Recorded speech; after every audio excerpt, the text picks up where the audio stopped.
Aunque realmente nunca me he considerado fan de los mechas, es curioso, viniendo de una persona que entre sus animes favoritos sitúa a Code Geass, Tengen Toppa y Evangelion, últimamente sí estoy consumiendo muchas historias de este género. Básicamente, mis chicos de los directos me hacen ver una vez a la semana los animes que ellos quieren, y entre algunos se han puesto de acuerdo para hacerme ver de manera casi consecutiva Blame, que aunque no lo sea al uso pone que es género de mechas, Sidonia no Kishi y Alnoa Zero, entre otros. Para mí el fuerte de estos animes obviamente no son los mechas, suele ser su construcción de mundos e historias. ¿Qué quiero decir con esto? Pues que para que sea lógico que las personas se suban en robots gigantes a pelear, pues tienen que pasar cositas, ¿no? Por ejemplo, mundos apocalípticos, historias distópicas y grandes aventuras espaciales. En definitiva, historias que reducen a la humanidad a lo ínfimo, a un motor de acción muy simple, a la supervivencia. Si recordáis, en casi todas estas historias, el peligro y la muerte son compañeras inestimables del viaje, y no es un fin o un giro inesperado, es algo inevitable. En definitiva, representan de maneras originales diferentes modos de ver un conflicto bélico, aunque con la clara diferencia que cambian las guerras al uso que conocemos por peleas de mechas. Japonesada, seguramente, aunque para mí hacen a este género mucho más dinámico. Aunque también os digo, para muestra un botón, viendo las guerras actuales, quién sabe si en un futuro no muy lejano estaremos en Pacific Rim. ¿Pero por qué hago toda esta intro? Pues para hablaros de un anime de mechas, obviamente, para hablaros de Alnoa Zero, para deciros todo lo que no debería ser un anime de mechas.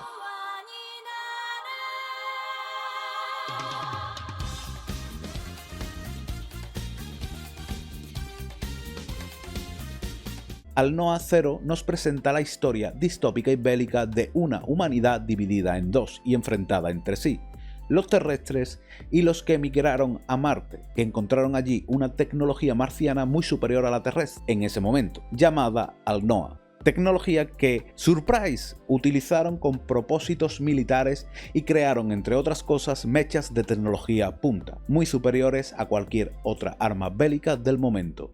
Con el tiempo, esta sociedad marciana se desarrolló, creando el Imperio de Verse, y casi con una jerarquía feudal y con la excusa de que había escasez en Marte, atacaron la Tierra por sus recursos. Quizás os suena. Y como en todo conflicto, hay diferentes partes afectadas e interesadas, y vemos casi todas, porque aunque la guerra ya hubiera estallado años antes, hay personas que quieren evitarla, como la princesa Elysium, heredera del Imperio de Verse, que viaja a la Tierra para un tratado de paz, pero es atacada por terroristas terrestres y muere.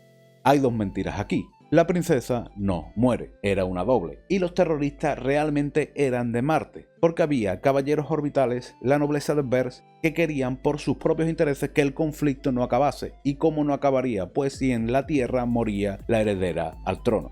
Y con este marco comienza el anime, una historia de supremacía, racismo, clasismo, corrupción, lucha de poderes y supervivencia. Porque sí, amigos, los de Marte superan militarmente y con diferencia a los terrícolas, lo que nos pone en un conflicto bélico casi unilateral, muy difícil, recalcado, hasta aquí, en mi opinión, cine. Podrías mirar al espejo a algunos conflictos bélicos históricos reales y ver paralelismo, eso incorporando la acción mediante mechas que le da dinamismo, y una mezcla de 2D, que gracias, y 3D en la animación bastante decente. Entonces, teniendo todo este contexto que parece interesante y que admito que me gusta, ¿por qué os digo todo lo que no debería ser un anime de mecha? Porque se caga encima estrepitosamente a nivel de historia y de personajes. Obviamente estoy exagerando, chavales. Es más, lo que es la obra me gusta y me resulta interesante. Pero a Darling de Fran, por ejemplo, le dieron más palos por menos. Alnoa tenía potencial para ser una historia desgarradora, profunda y de enseñanza. Y acabó siendo una historia donde el bien triunfa porque sí. Los personajes en sí no son demasiado carismáticos, pero esto realmente no es un problema. No sería la primera historia que triunfa con personajes algo simples, pero que cuando interactúan entre ellos o con el conflicto crecen. No pasa en Alnoa. Los tres personajes principales de la obra son Inajo Kaizuka, adolescente terrícola, que se convierte en piloto soldado, que gracias a su capacidad de análisis se convierte en un activo muy importante para los ejércitos de la Tierra. Inexpresivo, siempre sigue órdenes y un poco flautista. Acaba siendo sin de la princesa, se la pela todo, incluido el resto de personas que le rodean en su entorno. La princesa Alysium, que es buena persona y ya, ni siquiera tiene un momento de empoderamiento ni emocionante. Le traiciona a todo el mundo y le da igual, los perdona a todos. La tienen que salvar siempre. Siendo realista, tiene poder fáctico por herencia, pero en la vida real si existiera una persona así sería carne de cañón.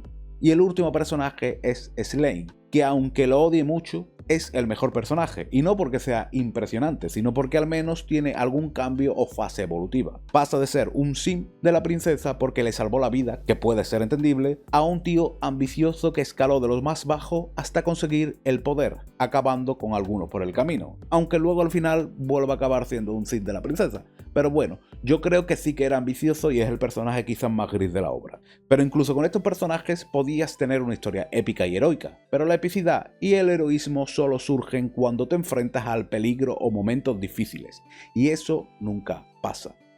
Sé que no es definitorio, pero en un mundo así de constante batalla, mechas, traiciones, guerra, espacio, etc., hay la friolera de 3 personajes que mueren, 3 que tengan algo de importancia. El primero es uno de los amigos de Inajo en el capítulo 1, que lo de importancia podría debatirse, porque tiene poca, y 2 caballeros orbitales. Esas son las 3. Hay demasiados personajes que viven situaciones en las que deberían haber muerto o tener consecuencias, pero le faltaron cojones, como con la hermana de Inajo al principio del anime. No me puedes intentar vender una historia como esta e intentar transmitir gravedad cuando no existe. Pero lo que se lleva la palma, y por lo que hago este vídeo, porque hasta ahora tampoco pasaba nada por lo anterior, es por el final de la primera parte de la serie, el final del capítulo 12.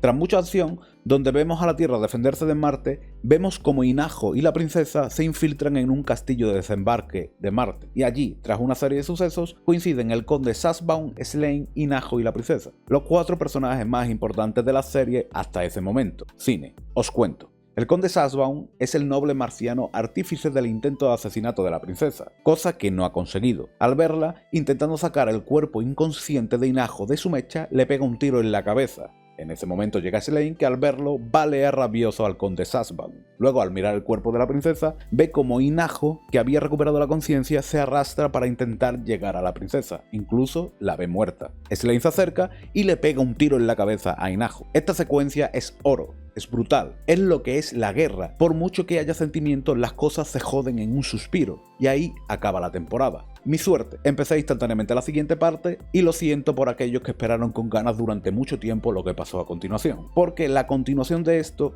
fue que todo siguió igual. Todos vivos, sin consecuencias. Inajo con un ojo robótico que lo hizo estar más roto, que no tuvo consecuencias. Algunos dirán que al final de la obra perdió un ojo. Chavales, que le pegó un tiro a quemarropa en la cabeza, que no tiene sentido. La princesa entró en un tubo a lo Tomura de Boku no Hero para recuperarse. Despertó, fue engañada por Sláine y salvada por Inajo. Más o menos lo que hizo también en la primera parte. No cambió su personaje lo más mínimo. El conde Sassbaum, aparte de recuperarse milagrosamente de los 3 o 4 tiros que le pega Sláine, lo acoge como hijo. Sí, el mismo que le ha disparado. Porque sí.